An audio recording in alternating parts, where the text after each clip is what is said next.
Guten Tag, Messi, wie geht's? Dita. Ich bin Dita. Ça va? So I got quite a few things to cover in this video.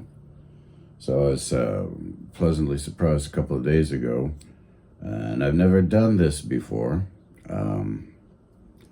Someone that I just met over the internet. I say sometimes in some of my videos I have 5 or 6 loyal viewers or subscribers, and this one fella who I think he just calls himself the Dude now on his channel.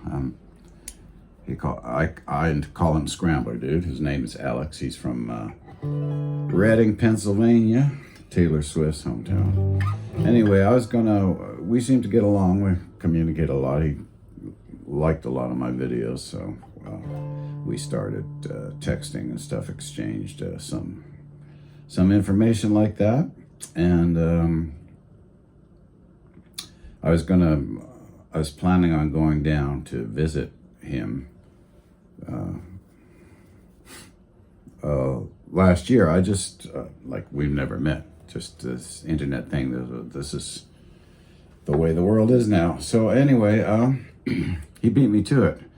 He texted me a couple of days ago, said he was at a friend's place in Buffalo, which is just down the road on the other side of the border, and said, can I come up? I said, sure. So a little bit of surprise on my roommate, short notice, but I said, I think he was thinking of sleeping in his car. I said, no, you don't have to do that. You can come stay here.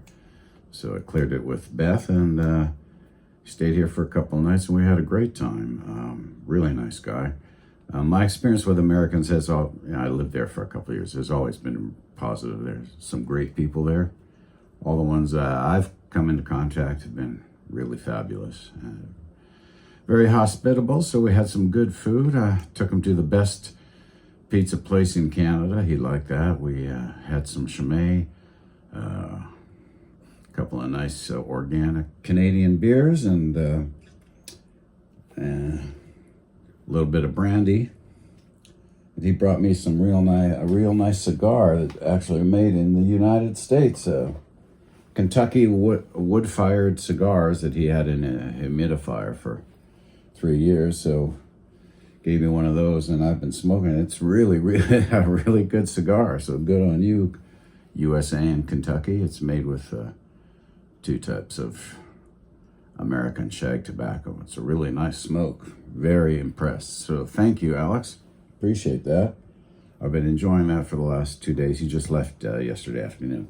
But anyway, he wanted to do some things. So I said, yeah, sure. He had his car, or SUV. We went to Long and McQuade and tried out a whole bunch of guitars. He said, man, you got more Gibsons here than the stores around Philly. So he had a great time, and I had fun showing him around. And then he tried out about a dozen of my guitars. He just played guitar almost the whole time he was here. And Coco really liked him. I thought I was going to lose my dog, but that's okay. It's a good sign. If Coco likes who I have over, that's a good thing.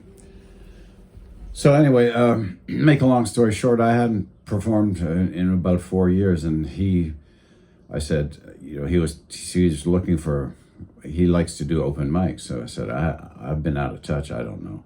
But he found a place up in Guelph where I used to live, and it's called Witchcraft. It's a brew pub and a little restaurant up there. They had a really nice sound system. So I was doing some other stuff, I think, as I was walking the dog, and he called them up and said, they had an open mic. That was Tuesday night. So we went up there, and it was really nice. They had a blackboard, and I think each got to do 3 songs, and there were about 9 of us that performed. And, open mics can be dicey, like with the level of talent. Everyone was really, really good. I have to say that. I was kind of impressed. I go, man, sometimes you get people that are really good, sort of so-so. Some people are awful, but I think it's great, to encourage that kind of thing. And it's always fun. It was nice to perform again. My videos a lot. I don't do covers. They're just more instructional things because I don't like dealing with the copyright stuff. And I used to play pubs and stuff, and So I have a repertoire, but I haven't done anything in 4 years. I didn't even know what I was going to do. So I just scrolled my name on there. I said, good, a couple people going before me, and I was a little nervous, so I went outside and, you know, had one of my cheap cigars.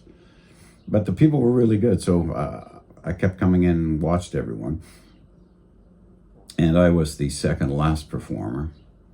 And I did, what did I do? I did acoustic version of Comfortably Numb by Pink Floyd, Peter Gabriel song, Secret World, and did Flowers. And they really liked it. And the guy who runs it, they had a really nice sound system. The guy who runs it was a drummer. And so after everything was done, I said, well, I kind of had it, you know, I had a pint of good beer, right? So I said, it would be okay to do something else. They said, sure, go ahead. So I went up there, and then really good, I wanted to do a Who song, and I wanted to do, what was it, Squeeze Box.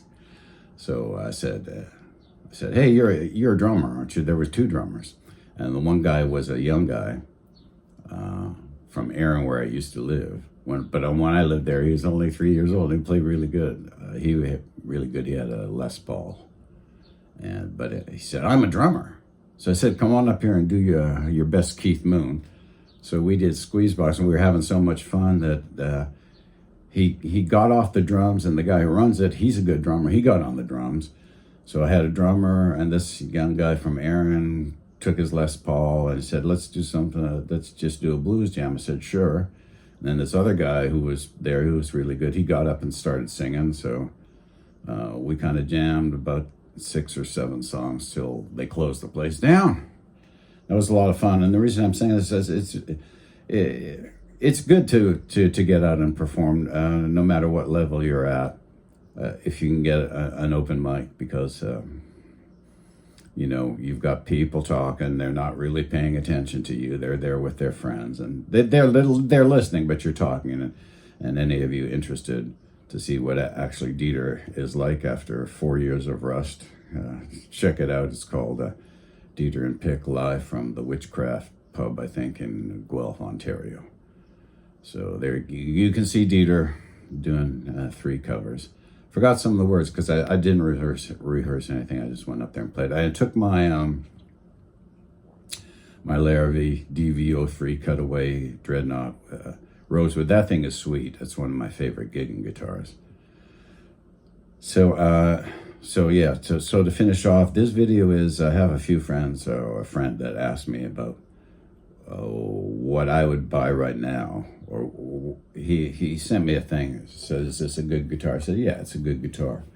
But we tried out so many guitars. The only things we weren't able to try, my friend Alex wasn't able to try, was that I would have liked him to try. He tried my Boucher, was a Boucher, and he tried a Cole Clark. The one that impressed me a lot, Yari. Okay, so I'm doing, now this part of the video is going to be a review of the Larrivee recording series, the Larrivee OM O3R. I suggest that you look it up because they had one there at Long and McQuade. Now it's called it's the Larrivee Recording series. So imagine this is the Larrivee Recording series. It's just an incredible guitar. And we both said, like, if we had the money in our jeans yesterday, 2 days ago, yeah, we would have walked out with one of those. So it's an LV 03, I think it's called, R, and then the designations are, you can get it with rosewood back and sides or mahogany back and sides. And up here in Canada, the mahogany back and sides is $23.99, I think, and the rosewood is $29.99 or $28.99. But the reason I'm mentioning it is to anyone who's looking, if I was a intermediate player or even an advanced player, like an electric guitar player, or I wanted another smaller body guitar that just is amazing. I think I've only played one under $5,000 that sounded as nice as this one, and the one on this, the price tag on this was $23.99. And the only guitar that I played that was as nice under $5,000 would have been that Yari that I played. And the Yari was $1,200 more. I'm not saying that the Larrivee is better, but it's just as good. And I put it on par with sound-wise and stuff with my Boucher, and you know how much I like that thing, and my Breedlove. So if any of you can find one of those Larrivee Recording series, orchestra model, that's what the OM means. So it's about the size of a classical guitar. You really owe it to yourselves to check that thing out, because we were comparing it at the Long and McQuade with $5,000, they had $6,000 guitars there, and it by far was the best one there. And we did this thing where we hammered on a harmonic, and that thing rang like a bell forever. I think there was a $6,000 Taylor and a $6,000 Gibson we tried, and the sustain on the Larrivee was, I'm not exaggerating, easily 12 to 15 seconds longer. That thing just, the whole thing just vibrated, and it just was, I don't know if that was just an exceptionally good one, but I know Larrivees are all very consistent for their model range. So I would highly, highly recommend the Larrivee Recording series orchestra model, either in rosewood or mahogany. In my personal experience, that is the nicest guitar I've ever played at that price point. For that, I've never played a $2,400 guitar that sounds better than that. Okay, I'm kind of lying a bit, because my Breedlove Oregon is as good as that, and that's what I paid for my Breedlove Oregon, but they're more now. So if you're looking, if you got $5,000, if that's your max, you should check out that one and the Yari. I forget the Yari model, but if you want his guitar as good as the Yari, and you want to take that extra $1,400 that the Yari doesn't cost, you can get a really nice amplifier or a ShamWow microphone. So that's my advice. So, morning coffee with Dieter. It was fun to get out and play, and I'm going to finish off this really good Kentucky cigar. There is our captive audience, and thank you to Alex. It was a pleasure to meet you, and I had a blast. Hope you did too. Happy plucking, Maze me, Dieter's hand.